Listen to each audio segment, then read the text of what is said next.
Mwiriwe neza, nk'uko maze kubimenyera ngiye ubaha ibiganiro by'amategeko kuri YouTube channel amategeko muri sosiyete. Ndi umunyamategeko nkaba nitwa Elvis Cyubahiro.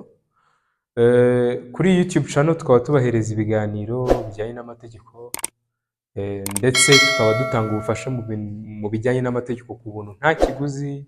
Ushobora gukenera inyunganizi, ugakenera inama, byose ni inshingano zacu turazibiguhereza mu rwego rwo kugira ngo nanone dufashe abaturage bamenye amategeko, mu rwego rwo kugira ngo tugabanye ibyaha mu Rwanda, ibyaha bigenda biba. Uyu munsi rero tudatinze nabateguriye inzira enye wakoresha kugira ngo ukubereyemo umwenda akwishyure neza kandi ku gihe mutiriwe mujya mu manza. Uyu munsi ni izi nzira enye nshaka kugira ngo tuganireho, kugira ngo ndabizi neza ko hano hanze usanga umuntu avuga ngo njye nagurije kanaka amafaranga yanga kunyishyura, njya kumurega mu rukiko, urubanza rumara imyaka 3, arajurira, ajya mu karengane, ugasanga umuntu yanga kukwishyura neza mwirirwa mu manza. Wamugujije nka miliyoni 5, miliyoni 10, umuguza muri 2020, mugeze muri 2021, muri 2022, 2023, muri mu manza tu. Ibyo ngibyo ni ibintu bitagakwiye ku muntu watanze ubufasha nawe wahawe ubufasha. Ni byiza kwishyura. Noneho ese mu gihe yanze kukwishyura mwarakoze ibi ngiye kubabwira, ese itegeko riteganya iki? Reka duhere ku kintu cya mbere. Mbere yuko uguriza umuntu amafaranga kugira ngo wirinde iki kintu, ndakubwira mbere yuko ndetse nkubwire na nyuma yuko byabaye icyo ukora. Igihe noneho wakoze ibintu akanga kukwishyura wakora iki?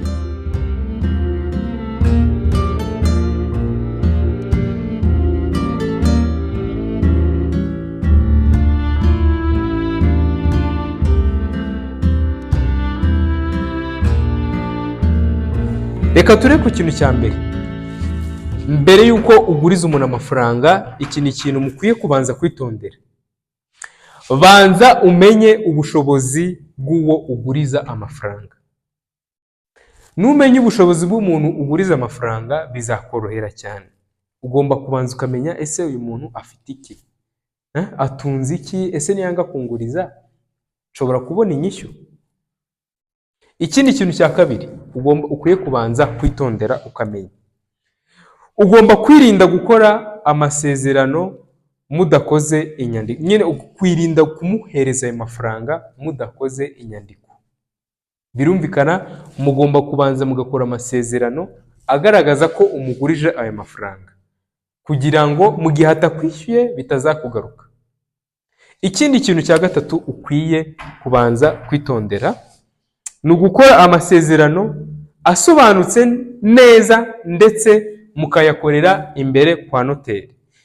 Gukora amasezerano meza asobanutse neza ndetse mukayakorera kwa noteri ni ikintu gishobora kugufasha kugira ngo bikorohere kugira ngo nashaka kukwambura ya masezerano agutabare. Kuko amasezerano akorera kwa noteri ni amasezerano aba afite imbaraga cyane, ku buryo n'uyabonye wese avuga ngo rwose ibi ni by'uyu muntu baramwambuye, kurusha amasezerano mukora muri mu kabari ngo mwicaye mu rugo, ayo nta masezerano barimo. Ikindi kintu rero cya kane ukwiye gukora, ugomba kwirinda gukora amasezerano ya rambere. Kwirinda gukora amasezerano ya rambere bisobanuye iki? Amasezerano arimo inyungu z'umurengera. Ndaguhereza urugero. Ushobora nko kuguriza umuntu miliyoni 5, ukamubwira ngo wawe miliyoni 5, mu byumweru 2 uzaba unyungukiye miliyoni 10. Ayo masezerano rwose nta masezerano aba arimo. Iyo ugiye kurega uwo muntu rwose nta urukiko rwagufasha. Amasezerano nkameze nk'ayo ngayo ntiyemewe rwose. Ni amasezerano akwiye kwirindwa. Noneho reka nkubwire ikindi kintu wakora kugira ngo akwishyure igihe atabashije kukwishyura igihe mwavuganiyeho. Umuhaye amafaranga, wenda urugero tariki 10 z'ukwezi kwa 5, musezeranye ko amafaranga agomba kuzayakwishyura, kuyagusubiza ayo mafaranga tariki urugero tariki 10 z'ukwezi kwa 6. Urumva ni mu kwezi kumwe. Ese izi tariki nizirenga tariki 10 z'ukwezi nizirenga atakwishyuye amafaranga bizagenda bite?